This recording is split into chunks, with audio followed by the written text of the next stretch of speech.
નમસ્કાર મિત્રો, આજના આ ખાસ વિશ્લેષણમાં તમારું સ્વાગત છે. જુઓ, આજે આપણે કૃષિ ક્ષેત્રોમાં આવી રહેલા એક બહુ જ મોટા એટલે કે ખરેખર ઐતિહાસિક બદલાવ વિશે વાત કરવાના છીએ. ખાસ કરીને જ્યારે યુરિયા અને ડીએપી ખાતરની વાત આવે ને ત્યારે આખી વ્યવસ્થા એકદમ નવી દિશામાં જઈ રહી છે. આ કોઈ નાનો સૂનો ફેરફાર નથી હો, આ એક સંપૂર્ણ ડિજિટલ ક્રાંતિ છે અને ખેતી સાથે સંકળાયેલા આપણા સૌ માટે આ સમજવું અત્યંત જરૂરી છે. તો ચાલો સીધા જ મુદ્દા પર આવીએ. દાયકાઓથી આપણે શું કરતા? ખાતર જોઈતું હોય તો સીધા ગયા અને લઈ આવ્યા, બરાબર ને? એકદમ ખુલ્લી અને પરંપરાગત પદ્ધતિ. પણ હવે એ જૂની પદ્ધતિ સત્તાવાર રીપી ભૂતકાળ બની ગઈ છે. ખાતર મેળવવાની આખી સિસ્ટમ હવે સંપૂર્ણપણે બદલાઈ ચૂકી છે. આજના આ વિશ્લેષણમાં આપણે મુખ્ય 4 બાબતો પર ફટાફટ નજર કરીશું. પહેલું, ખાતર વિતરણમાં આ ડિજિટલ ક્રાંતિ શું છે? બીજું, નવી સિસ્ટમના 4 મુખ્ય નિયમો.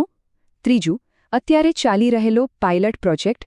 અને ચોથું, ખેડૂત નોંધણી શા માટે તાત્કાલિક કરવી જરૂરી છે. તો ચાલો શરૂઆત કરીએ આપણા પહેલા વિભાગથી, ખાતર વિતરણમાં ડિજિટલ ક્રાંતિ. સીધી વાત કરીએ ને તો સરકાર હવે જૂની સિસ્ટમમાંથી સંપૂર્ણપણે બહાર આવીને ડેટા આધારિત ડિજિટલ વ્યવસ્થા તરફ વળી રહી છે. હવે આ નવી સિસ્ટમનો પાયો શું છે ખબર છે? ફાર્મર આઈડી કાર્ડ એટલે કે ખેડૂત ઓળખપત્ર. હવેથી ખાતર ખરીદવા માટે આ ડિજિટલ નોંધણી કરાવવી એકદમ ફરજિયાત છે. આને માત્ર એક કાગળ કે કાર્ડ ન સમજતા આ નવી સિસ્ટમમાં એન્ટ્રી લેવાની એકમાત્ર ચાવી છે. આ આઈડી વિના નવી વ્યવસ્થામાં ખાતર મેળવવું લગભગ અશક્ય બની જશે. અને અહીં સૌથી મહત્વનો મુદ્દો એ છે કે જો આપણે આ નોંધણી પ્રક્રિયાને ગંભીરતાથી નહીં લઈએ ને તો આવનારી સિઝનમાં ખાતર મેળવવામાં બહુ જ મોટી મુશ્કેલી પડી શકે છે. આ માત્ર કોઈ ચેતવણી નથી, પણ નવી નીતિનો કડક નિયમ છે. ફાર્મર આઈડી હવે કોઈ ઓપ્શન નથી, પણ કમ્પલસરી છે. હવે બીજા વિભાગ તરફ આગળ વધીએ. આ નવી ડિજિટલ સિસ્ટમ ખરેખર કામ કઈ રીતે કરશે?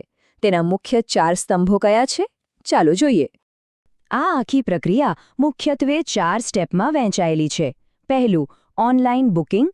બીજું, ફરજિયાત ખેડૂત નોંધણી. ત્રીજું, જમીન અને પાકની ચકાસણી. અને ચોથું, વૈજ્ઞાનિક પદ્ધતિથી ફાળવણી. ચાલો આને થોડું ડિટેલમાં સમજીએ. સૌથી પહેલાં, હવે સીધા જઈને ખાતર નહીં મળે, બરાબર? તમારે મોબાઈલ કે પોર્ટલ પર એડવાન્સ બુકિંગ કરીને ટોકન જનરેટ કરવું પડશે અને આ બુકિંગ માટે ફાર્મર આઈડી હોવું ફરજિયાત છે. ત્રીજો અને સૌથી મોટો ફેરફાર એ છે કે હવે ગમે તેટલું ખાતર નહીં મળે, તમારી 8A જમીનના રેકોર્ડ અને વાવેલા પાક મુજબ જ ફાળવણી થશે. અને હા, કૃષિ નિષ્ણાતોએ જે પાક માટે જેટલો વૈજ્ઞાનિક ડોઝ નક્કી કર્યો હશે એટલું જ ખાતર મળશે. મતલબ કે હવે જમીનની ફળદ્રુપતા સચવાશે અને ખાતરનો બગાડ અટકશે. છે ને મોટો બદલાવ? હવે તમને થતું હશે કે આ બધું ખાલી કાગળ પર જ છે કે પછી ખરેખર અમલમાં મુકાયું છે? તો ચાલો આપણા ત્રીજા વિભાગમાં જોઈએ, પાયલટ પ્રોજેક્ટ અને અત્યારની સ્થિતિ.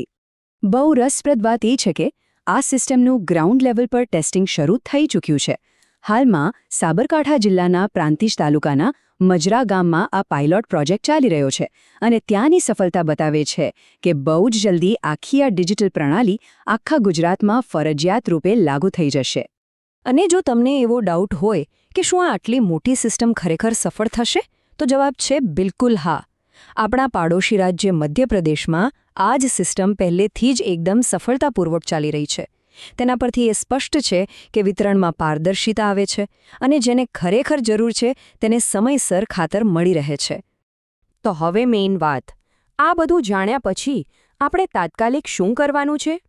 ચાલો આપણા અંતિમ અને સૌથી અગત્યના વિભાગ પર આવીએ, ખેડૂત નોંધણીની તાત્કાલિક જરૂરિયાત. સૌથી પહેલું કામ એ કરવાનું છે કે તમારી જમીનના 8Aના રેકોર્ડમાં નામ સક્રિય છે કે નહીં તે ચેક કરી લો. જો બધું ઓકે હોય તો તરત જ ફાર્મર રજિસ્ટ્રેશન કરાવી લો. વાવેતરની મુખ્ય સિઝન આવે ત્યાં સુધી રાહ જોવાની કોઈ જરૂર નથી. છેલ્લી ઘડીએ સર્વર ડાઉન થાય કે બીજી કોઈ ટેકનિકલ ખામી આવે તો વિના કારણે હેરાન થવાનો વારો આવે. એટલે વહેલી નોંધણી, વહેલી સુરક્ષા. અહીં ખરેખર ધ્યાનમાં રાખવા જેવી બાબત એ છે કે આ માત્ર કોઈ સરકારી નિયમ માનવાની વાત નથી, પણ આ આપણા પાક અને આપણી આવકને સુરક્ષિત રાખવાની વાત છે. જ્યારે સિઝનમાં ખાતરની સૌથી વધુ જરૂર હોય ત્યારે કોઈ અછત ન પડે તે માટે અત્યારથી જ એડવાન્સ પ્લાનિંગ કરવું એ જ બેસ્ટ રસ્તો છે. તો અંતમાં આ આખી નવી સિસ્ટમ અને સરકારી નીતિઓના બદલાવને જોતા એક બહુ મોટો પ્રશ્ન થાય છે. શું આપણા ખેતરો અને આપણી કૃષિ વ્યવસ્થા આટલી મોટી ડિજિટલ હરણફાળ ભરવા માટે પૂરેપૂરા તૈયાર છે ખરા? આ માહિતીને માત્ર તમારા પૂરતી સીમિત ન રાખતા પણ અન્ય લોકો સુધી ચોક્કસ પહોંચાડજો, જેથી કોઈ પણ આ નવી વ્યવસ્થાથી અજાણ ન રહે. આજના આ વિશ્લેષણમાં બસ આટલું જ. વધુ માહિતી માટે જોડાયેલા રહેજો. આવજો.